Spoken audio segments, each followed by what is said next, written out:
Morning. We're waiting. If you're Asian American, you're waiting for the chancellor. He's the head guy. He's the CEO of Purdue Northwest, which is not Purdue. It's the northern Indiana, I guess, satellite. It's its own campus. It's part of the Purdue system, but Purdue Northwest is the official title. It's in Hammond, Indiana, which is actually a suburb of Chicago. So it has a big city vibe. They talk about diversity. They talk about getting, all sorts of students, different backgrounds. They have a lot of Latino students there. They have 3% Asian, according to their website. So you think maybe that's the reason why Thomas Keon has decided that, it's okay to slur Asian Americans. I mean, I'm jumping on this story a little later because at first I don't want to just jump on and just cancel everyone who does a stupid joke about Asian Americans. But this one has had some staying power. And so on the Asian American Legal Defense and Education Fund, I published my column. Also, it's on the Inquirer.net, the Philippines Inquirer.net, because we know that when you make fun of Asians and you don't specify, everyone thinks Chinese. But when you have some kind of racial vendetta against Asians and you have a modicum of hate, you don't ask people their ethnicity. You just go for them. And we know that in light of the Stop AAPI Hate phenomenon, that's where Asian Americans started counting the number of instances of microaggressions and instances of hate against Asian Americans since the pandemic, since President 45, Donald Trump, started bandying about Asian American slurs, started calling the vaccine, started calling it the virus, the Kung flu. And it created this backlash against Asian Americans. And now, look at where we are more than 2.5 years later. We have the leader of a legit regional college, Hammond, Indiana, Purdue Northwest. We have the leader coming out and just saying this, it's a slur, right? It's a bad joke. It's a slur. It's racist. And then thinking he could just issue a little apology and everything's okay. And it's not. So people have been waiting since December 10th. That's how this is built up. It's the 20th now. And I've been trying to say, okay, well, things are going to rectify itself. I mean, I'm not into canceling people. I'm not into saying, hey, I'm into pointing out that when something's bad and when someone's contrite, and I want to hear that person out. But Asian Americans are outraged all around the country. So we're going to talk more about that. And today was a day that Thomas Keon faced a no confidence vote from the Senate, from the faculty Senate. He's already refused after he's apologized to the Board of Trustees. He thinks he can sort of stand and do nothing, but people want him to be more than contrite. And they're sorry, or they're upset by what he has brought onto the university, which is a good deal of embarrassment. This is the head of this college, right? So we'll talk about that. We'll talk about my column. It's on ALDEF, the Asian American Legal Defense and Education Fund. ALDEF, AALDEF.org/blog. And we'll get into that today. Welcome to the program. Play our talk show implement there. This is Emil, Amok's Takeout. My takes on all things considerable. We do this Monday through Friday at 2 p.m. Pacific because, well, I did this for a living for a while. Stuff happens. I continue to write columns, and I don't need a 100,000 watt transmitter tower anymore like I did in the old days. I don't need a 50,000 watt or 10,000 or 5,000. I just need a laptop, and I got to go in my closet, put up a few graphics, and here we are talking about the news. Today we're going to talk about Purdue. We're going to talk about Title 42. The deadline, John Roberts has given the Biden administration a deadline to figure out what to do with Title 42. Although I think what Biden is doing is pretty. I mean, what can Biden do? It's not. The problem wasn't created by Biden. The problem was created by the politics of the right, which wants to let the world know, oh, there's open border. There are no open borders. There's no open borders at the southern border. There's a problem there, and Title 42 was a misuse of a law by Republicans during the Trump administration to send people back because of fear of AIDS, or not AIDS, excuse me, fear of COVID. But you see what's going on. If they were fearing COVID and they were going to send people back from the border and they're using that as an excuse, then why don't they have a more vigorous, a more robust way of fighting the pandemic instead of just ignoring it? Meaning they don't care about American constituents, but they will be racist and xenophobic when it comes to people crossing the southern border. So it's not just a hypocritical policy that needs to end, but it also is a racist one, because it says, oh, well, we care about COVID if it's brought in by people from the southern border, but we don't care about COVID if it's happening within our nation. We don't care about that. Doesn't make sense. So it makes sense that 42 just dies a natural death, but John Roberts and the conservative court, they want to weigh in for what? I don't know. Republicans want to preserve that, I guess, some kind of semblance of having some kind of upper hand in the immigration battle. Neither the left or the right are interested in solving the immigration problem, which is why we have this issue. They are more interested in having a political tool. And so that's what we're seeing. We're seeing a political tool being waved around. Now, Roberts in the Supreme Court, they want to force Biden into this sort of weird 5 o'clock deadline. Let's see what you're going to do. Biden has announced what he's going to do. Try to give some more money, try to help the nonprofits there. But let's face it. The fact is, the Republicans have made this worse by, number one, using Title 42, misusing Title 42, and then it's the Republicans' fault for spreading that rhetorical lie that there's some kind of open border policy. Now, if the Republicans were smart, they would say, oh, yeah, we'll cop to, open borders used to be a conservative thing. Open borders used to be a thing where, people like William F. Buckley would say, oh, yeah, we believe in the free market of immigration.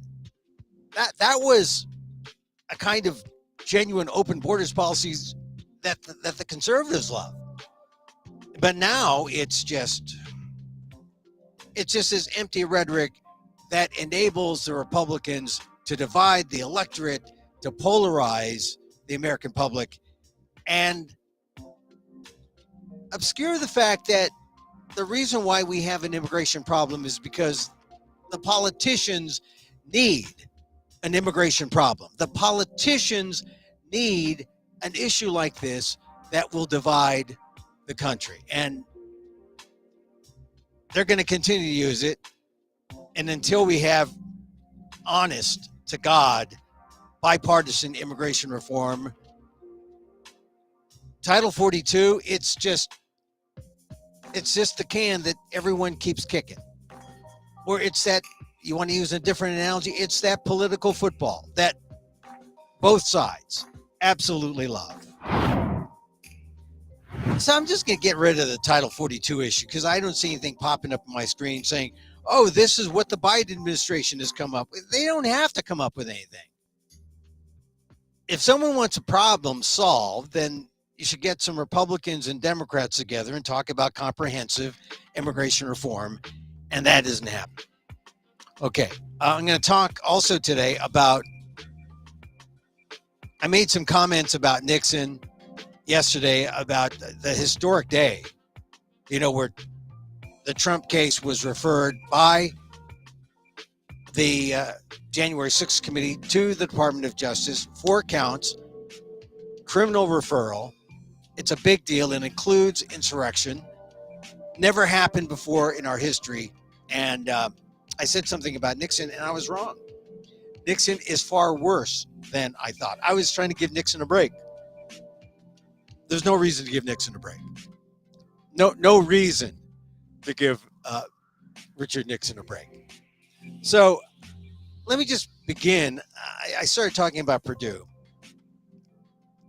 And really, I want to say I got in late in the story because I wanted to give Thomas Keon a chance to really either apologize in the correct way. I also wanted to see what people closer to Purdue University Northwest in Hammond, what they wanted out of Keon. And it seems like the Senate faculty has spoken. They want him out. And we're talking about the faculty, not like a bunch of kids playing politics. It's the Senate faculty. And Keon is not doing a thing. So I'm going to talk about the new twist I found. And maybe this is the game that Thomas Keon's playing. It's in my column on the ALDEF blog. So, as I said, Thomas Keon, Keon, Chancellor of Purdue University Northwest in Hammond, Indiana, doesn't speak Chinese or any Asian language. He only speaks it for laughs. For laughs. That usually isn't a good principle. But he does not tell good jokes. That's the thing. You speak it for laughs. You don't tell good jokes. Why? Well, look, they're not good. Not if you're the head of Purdue University's regional campus, which is just south of the city of Chicago. Despite his apology for not being funny, it sounds like a slur because it really is. It's a slur. And that's why he is the Asian American story of the moment. I mean, we call this show WDAAAT, What Does an Asian American Think? This is the micro talk show of the AAPI and the AAXs. Here we are. We're here. And everywhere in the Asian American media, they're talking about this. I was late to the game because I thought, God, how many of these have we seen throughout the years, right? And so yesterday, they gave, the student senate gave Keon until Monday to resign. He hasn't. He still could. He hasn't. This is the AAPI story of the moment, when it really should be maybe Florida Congresswoman Stephanie Murphy. Because, as I mentioned in that other historical story, the January 6th committee's historic referral of Donald Trump to the Justice Department on 4 criminal charges, including insurrection. I mean, Stephanie Murphy, she's the AAPI face on that committee. I think she represented us well. She pointed out key moments on January 6th. She was there. She represented, this is representative government in action, right? There we were. Stephanie Murphy was there for us. I mean, never have we seen Congress investigate and find that a stern urging for indictment and prosecution was so clearly warranted for a former president of our country. But then again, we've never had a president like Trump, who so readily use Asian slurs to scapegoat Asians for the pandemic, and who also believed he was above the law. But that criminal referral of Trump, it's not as important as to be the AAPI story of the moment. For the AAPI story of the moment, that's Purdue Northwest Chancellor Thomas Keon. You know, like the Trump story, Keon's story is about accountability for actions and one's fitness to lead, in this case, an academic institution. And I'm looking at the wires. I'm looking to see if anything's breaking. Keon still remains the head of Purdue University Northwest, but who knows for how much longer? You know, he should have resigned yesterday. And that's where the old phrase, oh, you should have resigned yesterday, it works in this case. Now, as I said, this all started about December 10th. The regional campus had its commencement services, the exercises, when Keon tried to be clever and cool, sort of like a comedian. Not like even comedians like Louis C.K. use the Asian accent. I don't like it when he does that. I don't like it. I mean, there are other things I don't like about Louis C.K. But this guy Keon tried to be a comedian instead of just trying to be dull and boring, fittingly dull and boring, like a chancellor should be, you know? So during the graduation event, they had a keynote speaker, and he used a bit of gibberish in his address, which was posed as kind of like secret language to his wife, who's in the crowd. They didn't show his wife. And oddly, this speech was about free speech. And that must have acted like a kind of prompt for Keon, who came to the podium and responded with a line of nonsense all his own. And if you go to my columns at ALDEF, aaldf.org/blog, you can go see with the column on Keon. There's a YouTube clip. I don't want to play it because it's ugly. I don't have to repeat the nastiness. I can say it. You can hear it. You can hear it in your own lives. You can hear it in your own history. You know what it sounds like. Thomas Keon was not original because it's hate. Hate is not original. And even people who want to defend Keon understand, yeah, that was racist. That was hateful. He shouldn't have done it. They still want to defend him. Just like, oddly enough, the people want to defend Donald Trump. The keynote speaker who had the gibberish was Jim Dedalow. He was wrapping up. This is in the video. You hear the polite applause. And Keon, there's Keon in, as they say, full academic regalia. As I call it, academic drag. Comes to the podium, and out of the blue, he delivers a 7-syllable piece of gibberish to match Dedalow's nonsense that was in Dedalow's speech. 7 syllables. And it could have been gibberish, unidentified, and Dedalow could have, Keon could have been maybe excused. But here was the fatal error. Keon identified his slur as a slur, and he identified his intended targets. He said these words. He said, that's sort of my Asian version of his, maybe that's where he came to his senses, Keon. Maybe that's where he said, oh, I shouldn't be saying this. That's sort of my Asian version of his, referring to Dedalow's. And then he said, and he trailed off, maybe got back on script. He did not specify Chinese. He said Asian, as in the target is no one race in particular, but every Asian you can think of. It was generic in his mind. He couldn't tell us apart. And from a hate slur perspective, It was all inclusive. He was talking to all of us. But here's the thing that was really disappointing. The response. People were laughing. There were no boos, nor hisses. No one in the crowd shouted him down to protest.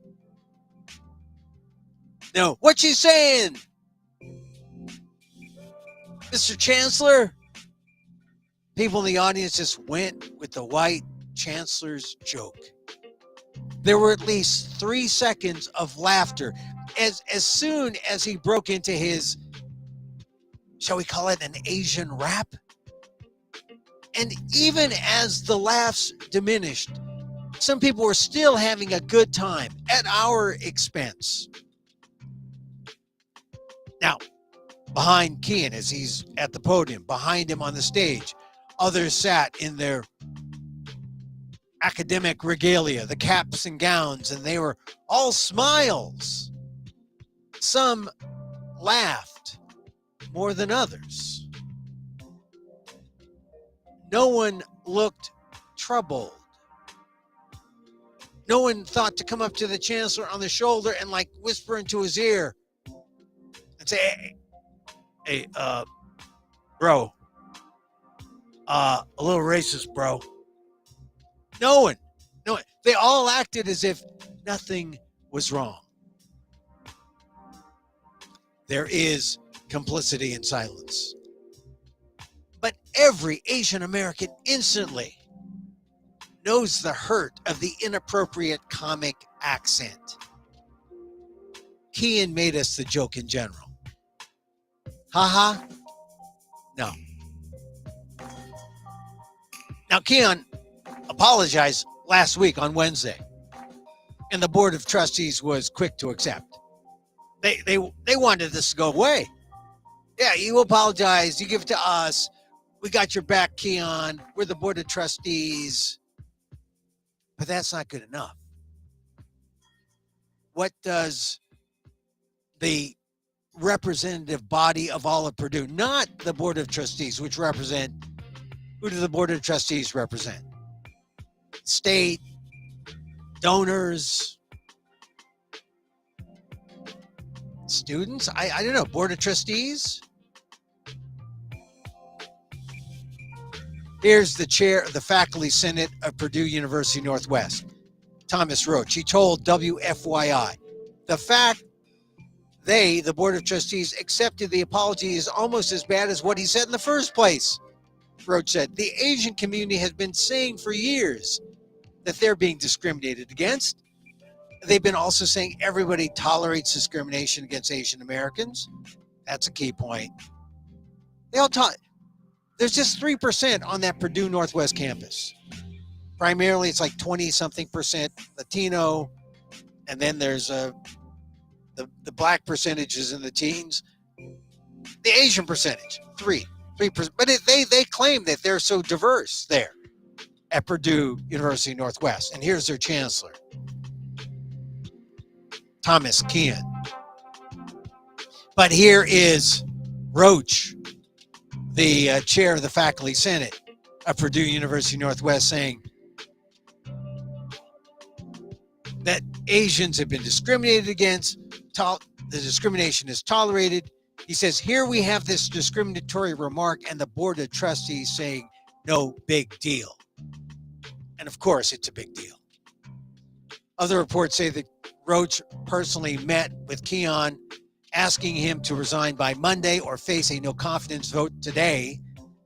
No report on that no confidence vote or when it actually happened today. All that on top of a change.org petition where there's like 5,000 signatures demanding that Kean resign. And so far, Kean isn't budging. He's apologized, right? Now, I mentioned this yesterday, and this is a key point. Someone was saying, well, where's Mitch Daniels in all this? Why isn't Mitch Daniels? Oh, who's Mitch Daniels? Mitch Daniels is the former Republican governor of Indiana and the president of Purdue for the last 10 years. chances are he's not going to step in because Daniels is stepping down from the post. And on January 1st, 2023, in just, less than 2 weeks, the new president will be Dr. Meng Chang. That's right. Dr. Meng Chang, a Chinese American appointed in June. At age 40, Chang is an academic superstar. I mean, compared to Thomas Keon, the chancellor at Purdue Northwest. Chang, born in China, attended secondary school in Hong Kong, made his way to Stanford, earned a BS in electrical engineering and math, an MS and PhD in electrical engineering. Somewhere along the way, he became a naturalized citizen. And as his scientific career flourished, he went to Princeton, where he was a teacher, got involved in all sorts of technical, entrepreneurial things. You know, all those guys, they got patents, and he's like a success story. In 2017, he was lured to Purdue to be the dean of the College of Engineering. It's 5 years ago. 2019, Chang took a 1-year leave to work in the Trump administration as a science advisor to Secretary of State Mike Pompeo. Now, that kind of surprised me because you know what the Trump administration was doing about Chinese scientists and Chinese students and Chinese, professors.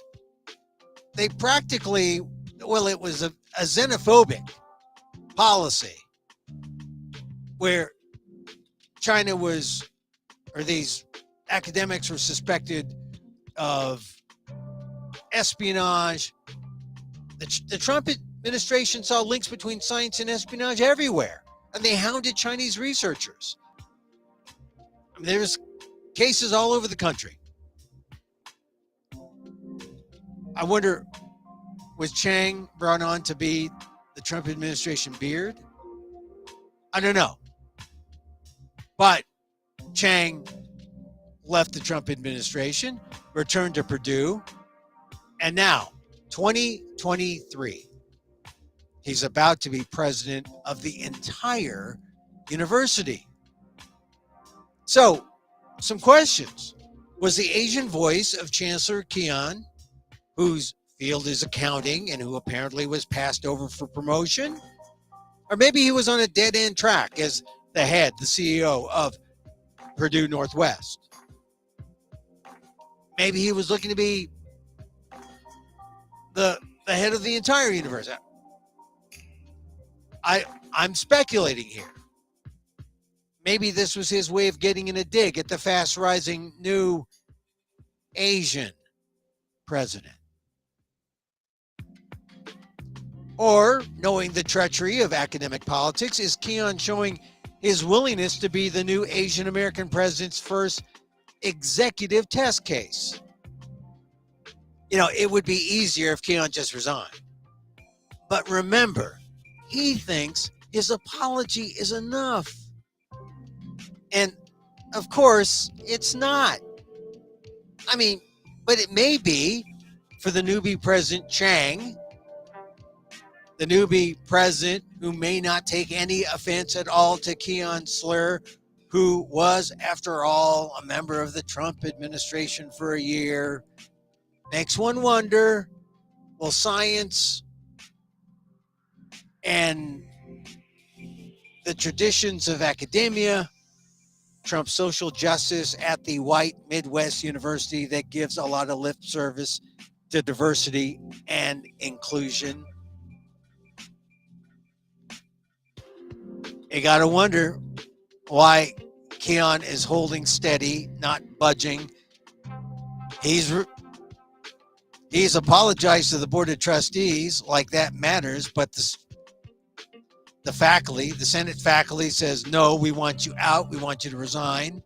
5,000 people have signed a petition on change.org. There are calls for Keon's resignation. He's staying put. He's almost like that other guy who is in need of accountability, Donald Trump. Although Keon says he's apologized, but does he really? Is he really apologetic for what he did? Because I'm sure he thinks it's just a bad joke. I'm sure he doesn't go deeper than that. So we'll have to see. In the meantime, I would suggest you watch the video again and hear the polysyllabic slur, which sounds, well, it doesn't sound like gibberish. It sounds like an Asian language. And it may have passed the cancellation test. But here he was. He said, after he slurred and insulted us, he said, oh, that's my Asian version. He identified his target. He knew what he was doing. This was not some kind of like, spontaneous. He knew what he was doing. He had the intent to slur. Watch that video again. Go to the ALDEF blog. aldef.org/blog, go to my column, and I've got links to a clip, just to the clip. You see the whole thing, but just see the clip. The clip's like 30 seconds. You see the reaction. You see how he kind of had egg on his face, although there were some laughs. I mean, it wasn't like belly laughs, but there was like 3 seconds of laughter. People were with him. And of course, this all happened in Hammond, Indiana, home of Gene Shepard, the radio monologist, who, generally speaking, I like. I love. I mean, Gene Shepard was kind of like a radio hero. I mean, he's the man who wrote A Christmas Story, which is a great holiday film, except for the Chinese waiters singing Deck the Halls, which really should be edited out of the film. The slurs have to stop. You know, when all we get is another empty apology like we got, I mean, I consider Keon's apology rather empty. When it's taken by the board of trustees and they just want everything to go away, this thing's going to build up. Because, as I said, when we just get another empty apology and nothing more substantial is done, and the slurs are they're only normalized further. Because every Asian American I know who grew up in America or didn't have to, well, whether or not you're born, you could have immigrated here and face this. I wonder if Chang Chang was in secondary school in Hong Kong and then came here, but he might have faced it at Stanford, although maybe not, since Stanford has a sizable Asian population. But I know that every Asian American I know who was born and raised here, they know what it sounds like.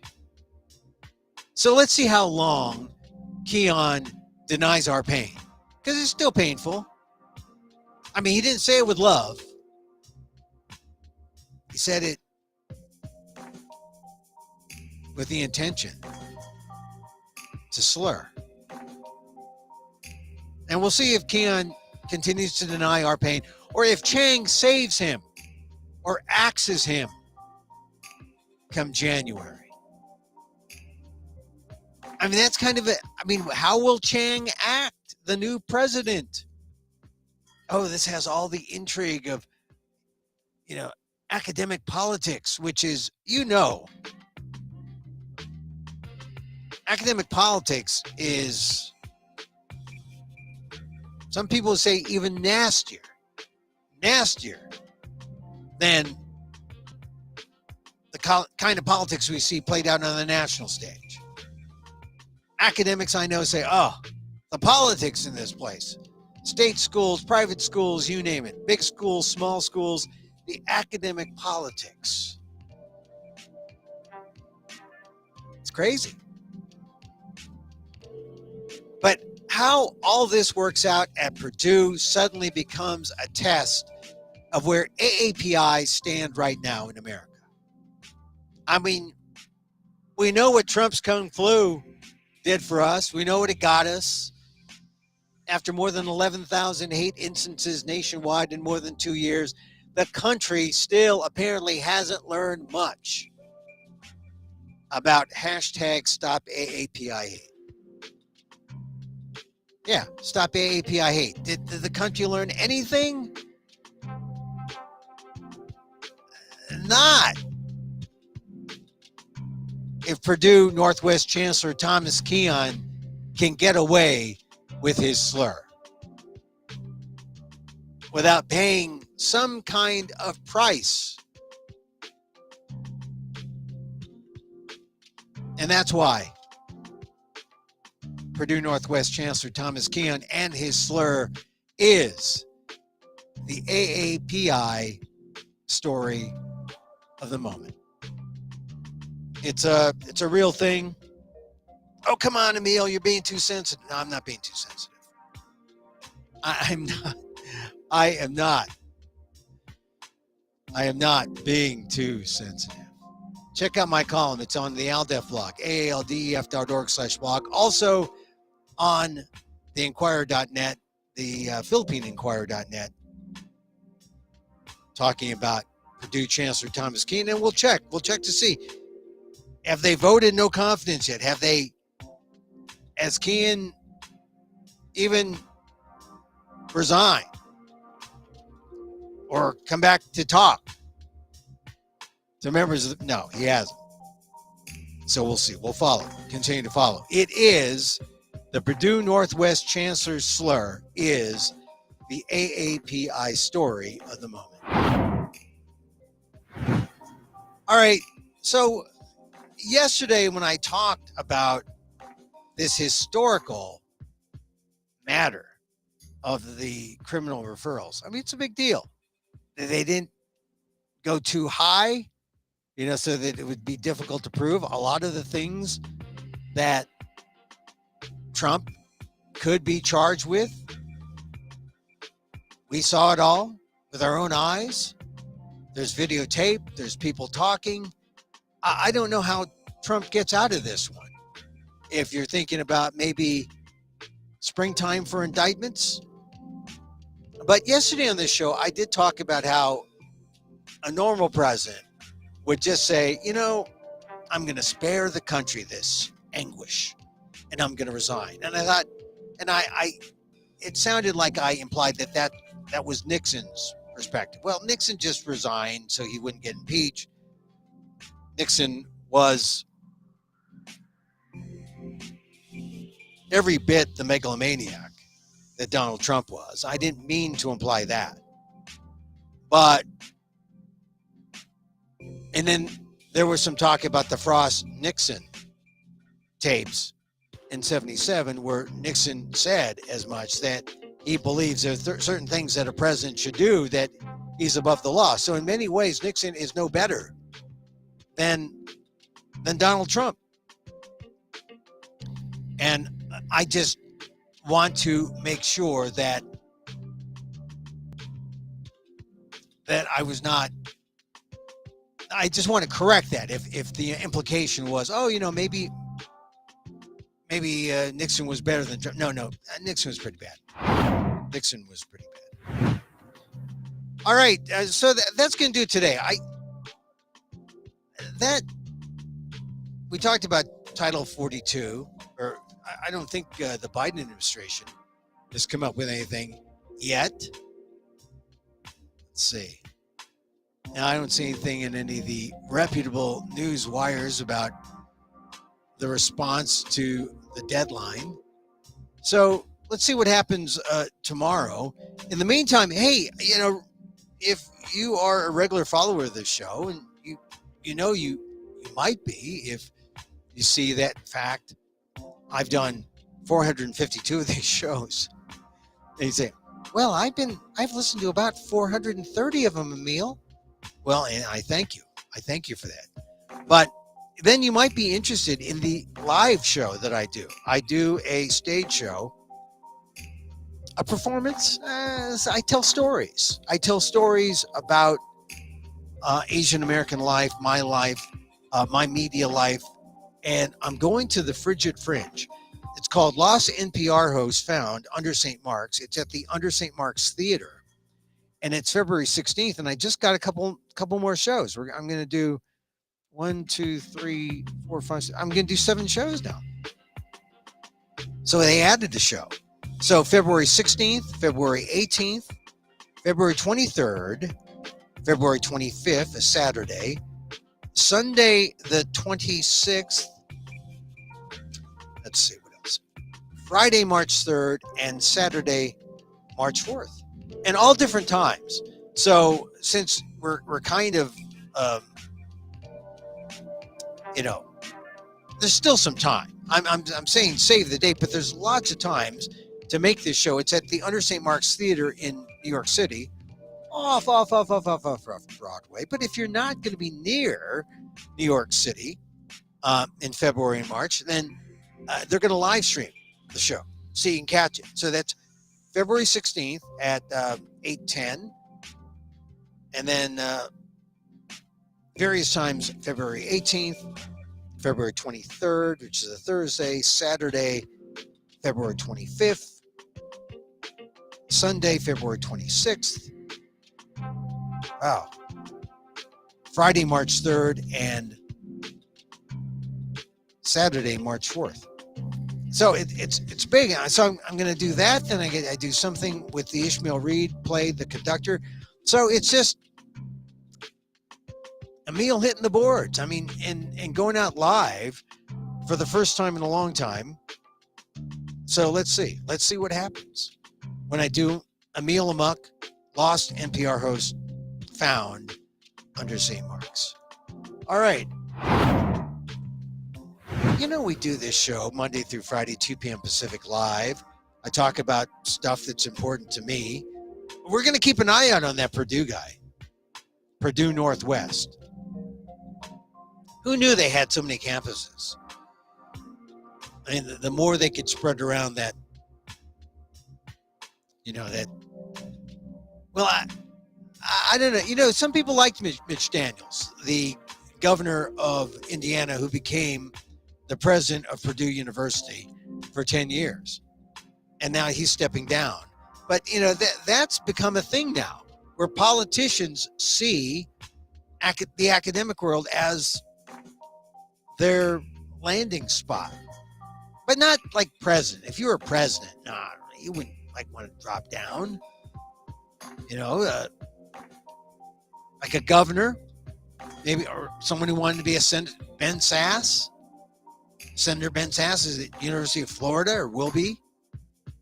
Donna Shalala was a cabinet member. Now or did she go back to Congress? She went back and forth. Anyway, I just think that the university is a kind of safe place for some people.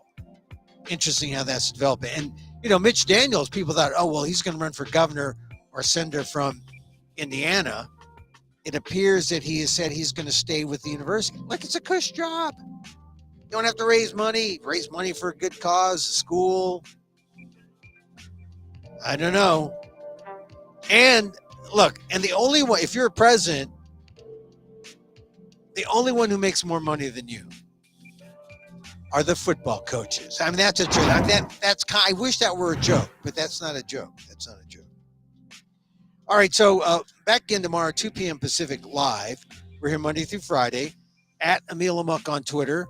I guess we stay on Twitter. We just put it out there, and you can catch it and say, oh, what's Emil talking about now? At Emil Amok on Twitter, at Emil Amok 1 on YouTube, my pathetic YouTube channel. I mean, like us and friend us. Click play or something. I'm on Facebook too, because some people are loyalists. They like Facebook. fb.com/EmilGuillermo.media. Also, replays on amok.com, amok.com, my website. Now, real diehard listeners of the show, we like to close with a meditation. And for those of you who are new, you say, well, what is this meditation about? Well, it's just a loving kindness meditation. You think about people you love. You think about people you hate. You think about people you're indifferent to. You think about everyone in the world, all the beings, your pets, animals, everything. And to each group, you wish a little prayer of loving kindness. You show loving kindness. It's like a chant. It's like a prayer. And what happens each time you think of that person in mind, the love goes out and it comes back. I mean, that's the thought. That's the thought. It works sometimes.